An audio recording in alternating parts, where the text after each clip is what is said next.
Непрестанно се молете. Какво означава това? Защо имаме нужда от това?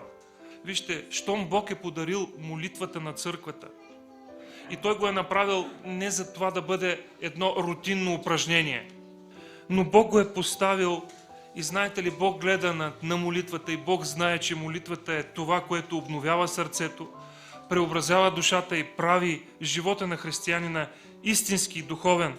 Не случайно апостол Павел казва, непрестанно се молете. За какво го казва?